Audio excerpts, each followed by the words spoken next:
The National Human Rights Commission (NHRC) has described insurgency as one of the gravest violations of human rights in the country.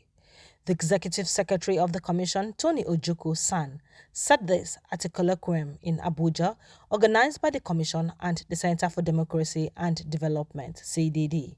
The news agency of Nigeria, NAN, reports that the event was organized to deliberate on human rights in counter-operation in Nigeria and the way forward.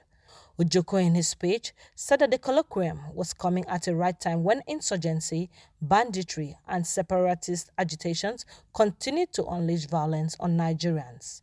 Since 2008, Nigeria has faced the challenge of Boko Haram insurgency in the northeast.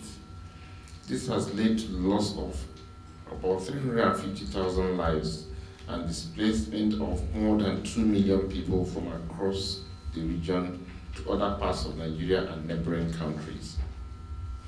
The Boko Haram insurgency has become one of the greatest violations of human rights in the history of Nigeria.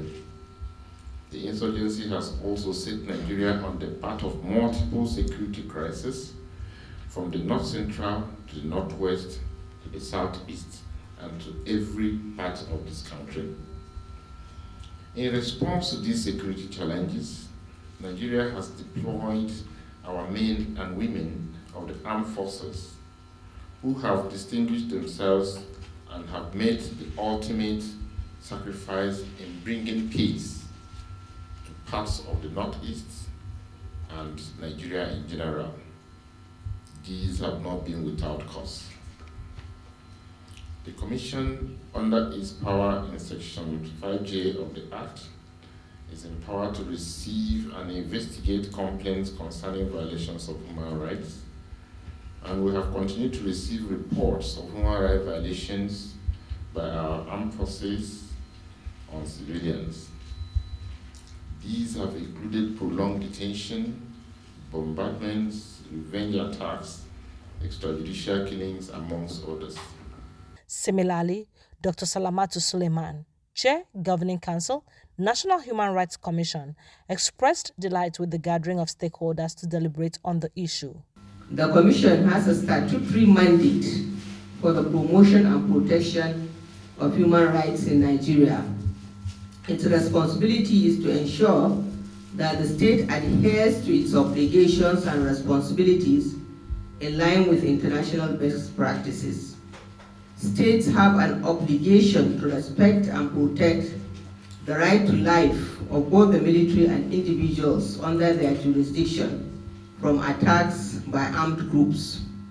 Such an obligation includes taking measures to ensure officers are well trained and equipped to counter insurgents, putting measures to prevent the commission of offenses, prompt investigation of human rights and humanitarian law violations and abuses, thorough and independent prosecution of those found responsible, providing adequate and effective remedies, and also preventing the recurrence of violations, among others.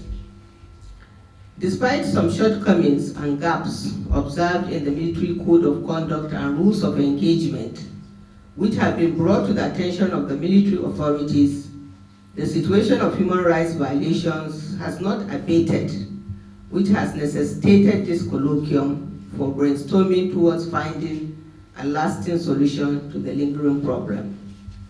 At times, the question has been asked why the focus on military accountability alone and not that of the Boko Haram or other insurgents and their sister organizations. The colloquium on human rights in counter-insurgency operations will sensitize the state agents and other stakeholders on the need to mainstream human rights while countering insurgency in different parts of Nigeria. The need for the state actors to attend to losses, that is death, loss of property, injury, and so forth, sustained by both the military and civilians during the counter-insurgency operation, is a component part of the conflict management and resolution. This colloquium will also examine the vexed issue of the accountability for violation by terrorists and insurgents, and therefore examine all sides of the subject. Others who spoke were General Lucky Irabo, Chief of Defense Staff, represented, CDD also represented.